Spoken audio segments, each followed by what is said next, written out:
మన food channel ఈరోజు అందరికి ఇష్టమైనటువంటి అందరూ సులభంగా చేసుకున్నటువంటి పప్పు మామిడికాయ పప్పు ఎలా తయారు చేయాలో చూద్దాము. కుక్కర్ తీసుకొని అందులో ఒక గ్లాసు కందిపప్పు వేసి నీళ్ళు పోసి బాగా 2 సార్లు కడుక్కోవాలి. ఈ నీళ్లు మనం వేస్ట్ కాకుండా చెట్లకు కూడా పోసుకోవచ్చు. అందులో 1కి 3 గ్లాసులు నీళ్లు పోసుకొని ఒక అర్ధగంట నానబెట్టుకుందాము.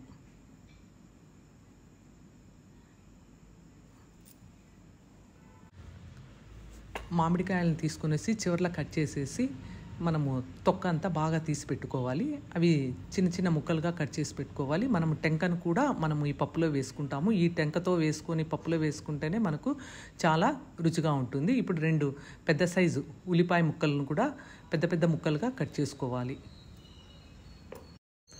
మనం ముందుగా నానబెట్టుకున్నటువంటి కందిపప్పులో ఒక 1/2 స్పూన్ పసుపు, 2 స్పూన్లు ఎండు కారము, తర్వాత మనం ముందుగా కట్ చేసుకున్నటువంటి మామిడికాయ ముక్కలు పెట్టుకోవాలి. తర్వాత ఉల్లిపాయ ముక్కలు, 1 స్పూను జీలకర్ర, 1 స్పూను ధనియాలు, కొద్దిగా ఆయిల్ కూడా వేయాలి. ఎందుకంటే మనం ఆయిల్ వేస్తే ఎప్పుడైనా కూడా కుక్కర్లోకి పైకి పొంగదన్నమాట.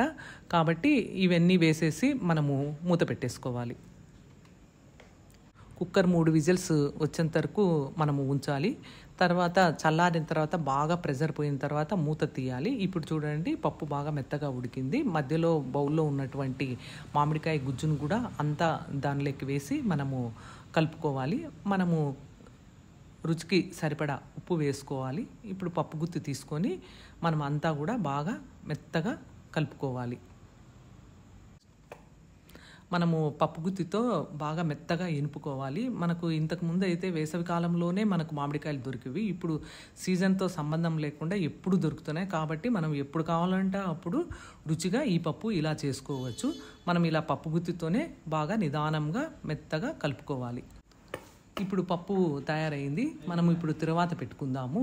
మెయిన్ ఈ పప్పు అంతా రుచి రావాలంటే మనకు తిరువాతలోనే ఉంది. ఒక ప్యాన్ పెట్టుకొనేసి వేడైన తర్వాత 2 స్పూన్స్ ఆయిల్ వేయాలి. అందులో 1 స్పూన్ ఆవాలు, జీలకర్ర కాగిన తర్వాత మనము ఉల్లిపాయలు కొంచెం పెద్ద ముక్కలు, తర్వాత వెల్లుల్లి రెబ్బలు కూడా ఒక 5-6 వేసుకోవాలి. తర్వాత ఎండుమిర్చి, కరివేపాకు వేసి నిదానంగా కలుపుకోవాలి. ఎప్పుడైనా కూడా మనము ఈ తిరువాత కాగేటప్పుడు స్టవ్ సిమ్లోనే పెట్టుకోవాలి. చివరగా మనము కొంచెం ఇంగువ కూడా వేసుకోవాలి. ఈ ఇంగువ వాసన పప్పులో కలిపితే చాలా రుచిగా మంచి వాసన వస్తూ ఉంటుంది. ఇప్పుడు ఇదంతా కలుపుకున్న తర్వాత మనము ఆ పప్పులో వేసేసి బాగా కలుపుకోవాలి. ఇప్పుడు ఈ మామిడికాయ పప్పుని వేడివేడి అన్నంలో మామిడికాయ ఊరగాయ, నెయ్యి వేసి బాగా కలుపుకొని తింటే ఆ రుచే వేరు. అందులో దీనికి పక్కన నంచుకోవడానికి ఊరమిరపకాయలు, వడియాలు, మామిడికాయ పప్పు, ఊరగాయ, నెయ్యి అన్నీ కలుపుకొని ముద్దలు తింటే ఆ రుచికి ఏ రుచి సాటి కాదు. మీరు కూడా ఒకసారి ఈ కొలతలతో ట్రై చేసి ఎలా ఉందో కామెంట్లో చెప్పండి.